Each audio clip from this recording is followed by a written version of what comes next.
hate driving this point into the ground, but goddamn, Torian Prince, can you drive to the basket?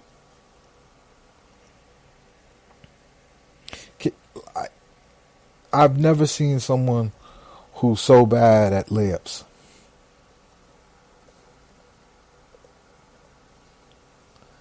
It is scary to me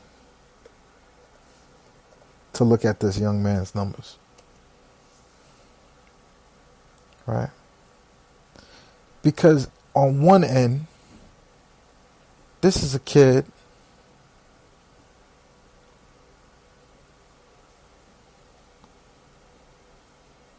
who's taking 6.9 threes a game, the most of his career. And he's shooting 40%. Right? Beautiful thing. But if you look at his field goal percentage, he's shooting 40% from the field as well. From 2 points, shots, the man is shooting 41%. That's not good enough. That's not going to cut it.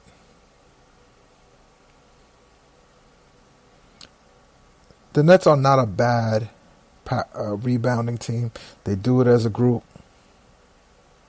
But again, when you're in the crunch, when you're trying to win a game, do you want to depend on the guy who's getting 0.6 offensive rebounds? 5.9,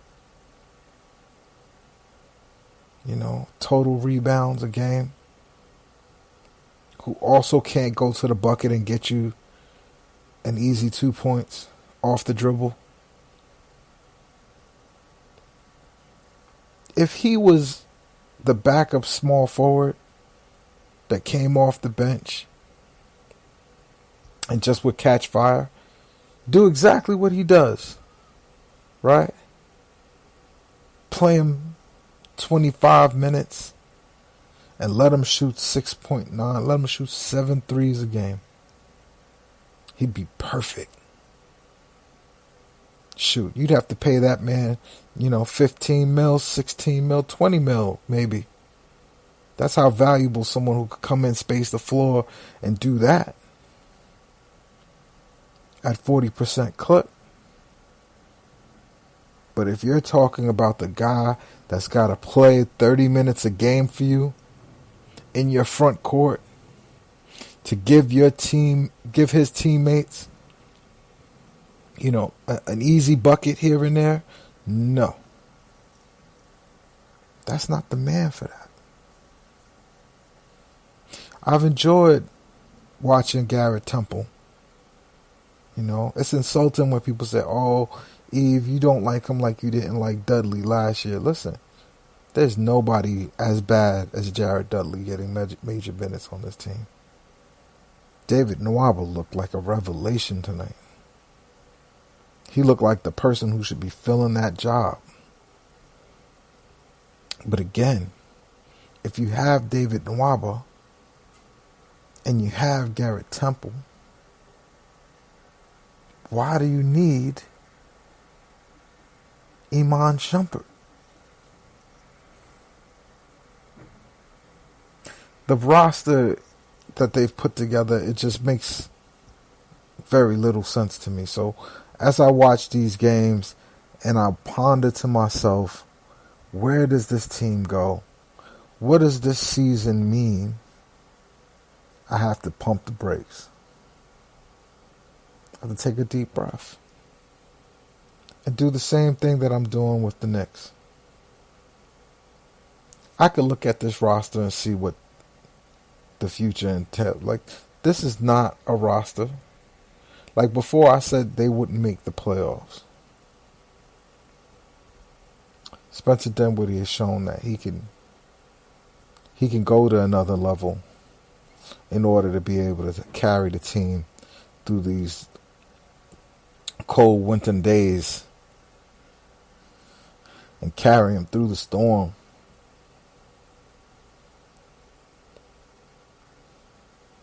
But on days like this where you're going to have a good coach, you got a sub superstar, he's not a top 10, not a top 15 player, but he's a good player, gritty player. I'm talking about Jimmy. Right? He's a gritty player, Mr. Butler is. But I thank Lord every day that Jimmy Butler's not on my team. Whew. But not like that. I'm excited about KD. I'm excited about getting Kyrie back next week. But I'm not excited about the playoffs. I'm not excited about the team I'm looking at right now. The team I'm looking at right now is flawed. The team I'm looking at right now is a first round exit team. You get that 7th or 8th seed and you got to face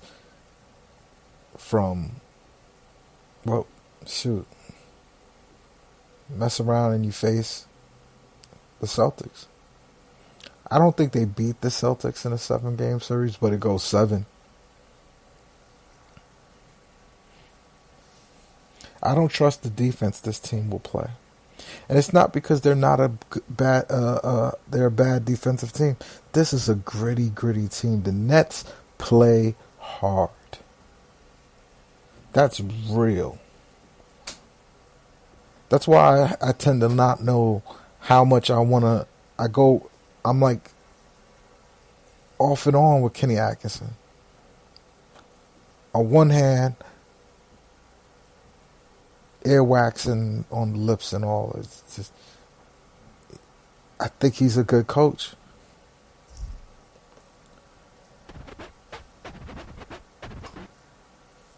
But on the other hand,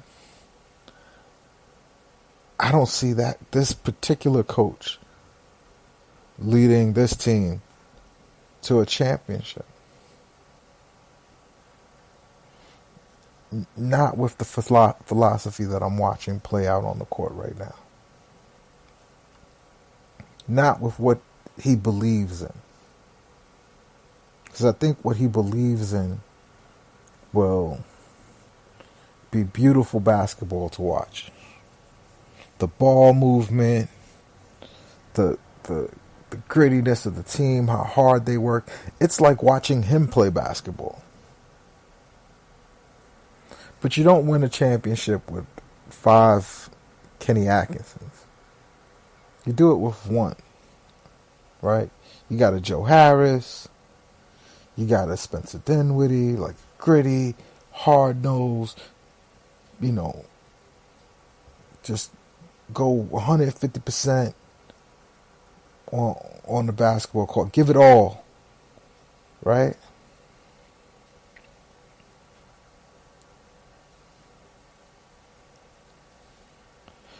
But you don't win championships with those guys. You need them. But sometimes you just need a dude who could just run and dunk. You just need a dude that if he catch you with his first step, or if his hezzy has you leaning the wrong way, that he's just going to go to the basket and bang it on you. Nets don't have those guys. And I think you need those guys to win. To win consistently, I know you need versatility. Because when what the Nets do don't work, they have no counter. When you take that away, when someone just sells out to take away what you do, the Nets don't have okay, well, if you're going to do that, then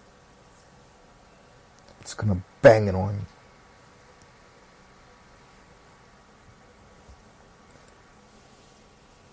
And even with KD, they don't have that. And I think that's key. Don't get me wrong. When you have Kyrie and KD at the same time on the basketball court, it's going to be pretty amazing. But remember, Kyrie and LeBron Needed Kevin Love, needed Tristan Thompson, they need ball players, man. And I think the Nets have more ball players in the form of, they have a guy who can space the floor, Joe Harris. They have another guy who can space the floor, Taurean Prince. Right? They have a couple of rim protectors in Jarrett Allen, DeAndre Jordan. Right? But they don't have athletes. They don't have a guy who's just going to wrestle with bears for them. They're all finesse all the time. And that's not going to, I don't think that's going to win. And that's why I'm torn with Kenny Atkinson. I wish him fired so we can hurry up and get to the guy who's going to lead us to the promised land. The guy we need for right now, for the stage. Like, yes, the Nets fast forward where they're at. Every year they have to be contending. I see the season as a failure if they don't get to the Eastern Conference Finals. If they don't get to the Eastern Conference Finals, I see the season as a failure. You know why? Because I think they would have gotten here anyway if they just stayed the same. And then if they just fixed the things that was wrong with the Nets last year instead of, the superstar thing, I think they're a better team this year with a better upside. Now, I know not many people are going to agree with me. And I don't want to, pretend like the last week didn't happen. This was a good, past 7 days for the Nets. The Nets played good basketball. They beat the teams that they were supposed to beat, and they split with a team that they are structured to beat. They're built to beat the Celtics of the world. And when they have all of their players, I think, Kyrie kills them. I think he just chokes them out. Like, just imposes his will on them when the time comes. Karis LeVert as well. Karis LeVert always has good games against Boston. I think adding him will be amazing. Now, the next year when we add KD, that's a different conversation. But that's not worth talking about. Because like I said, next year brings new problems, new stresses, new people to sign, new contracts to extend. And the Nets are pretty capped out. Right? Like when they see Musa playing, you got to understand Musa is playing because if he ever figures it out, that's important to the Nets. Because the Nets can't just acquire players. They either have to trade for them, and even guys like Musa and Pinson, they've got to hope that they step forward, that they get some trade value. Because everybody knows the Nets picks aren't going to be that great. And they're not going to want to part with the pieces that make them good. Having Spencer Dinwiddie gives the Nets a strategic advantage over many, many teams. But to get the player to make them good, you would have to lose a Spencer Dinwiddie. So there's some difficult things, and I got to see what they're going to do. I got to see. Because it felt good watching them beat these bad teams. It felt good watching them take one off the Celtics. And we can't pretend that didn't happen. We have to celebrate that part. Right? Like, when I'm watching the Knicks, I'm going, we're in December and you guys have 4 wins.